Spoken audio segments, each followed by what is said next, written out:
এই যে সেই ফুল, সেই ফুল সবাই এত বাজে কথা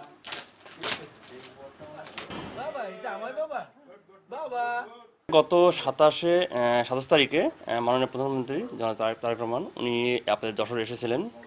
আর উনি যখন এই আপনাদের এই সামনে রোড দিয়ে, এটা হচ্ছে ইনস্টিটিউট রোড, তাই না? যশোর ইনস্টিটিউট রোডের সামনে যখন যাচ্ছিলেন তখন হচ্ছে যে মানে দেখলেন বাসের ভিতর থেকে যে এক মা তার সন্তান নিয়ে ফুল হাতে দাঁড়িয়ে আছে, মাননীয় প্রধানমন্ত্রীকে শুভেচ্ছা জানাবে।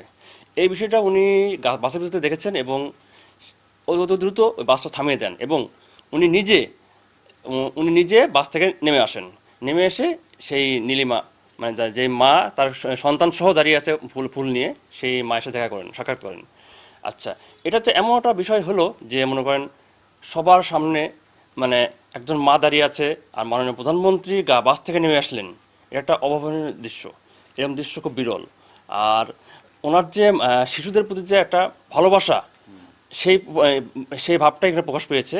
আর তার প্রেক্ষিতে উনি যখন ফুল গিফট পেয়েছেন, ঠিক তখন উনি চিন্তা করেছিলেন যে আর ওনার পক্ষ থেকে একটা বাচ্চার জন্য একটা গিফট পাঠাবেন।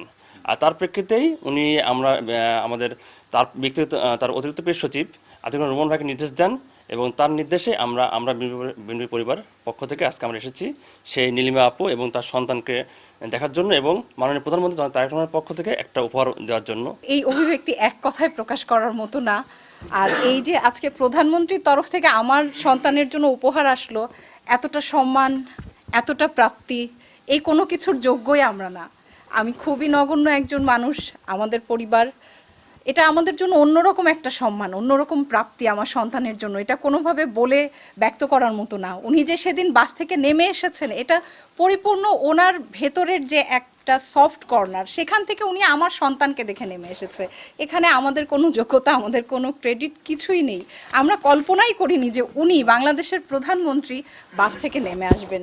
এটা শিশুদের প্রতি ওনার স্নেহবাৎসল্য, যেই ভেতরের যে ব্যাপারটা, ওখান থেকে উনি নেমে এসেছেন, ওনার অনুভূতি থেকে। হয়তো উনি ভালো জানেন, মনে হয়েছে যে এই রোদের মধ্যে ওনাকে এক পলক দেখার জন্য দাঁড়িয়ে আছি বা ওর হাত থেকে ফুলটা নিতে, এমন কোনো কারণে উনি নেমে আসতে পারেন।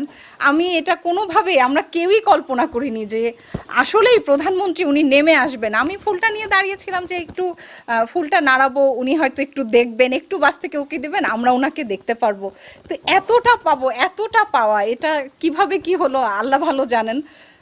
এটা ওনার জন্য অনেক অনেক দোয়া থাকলো।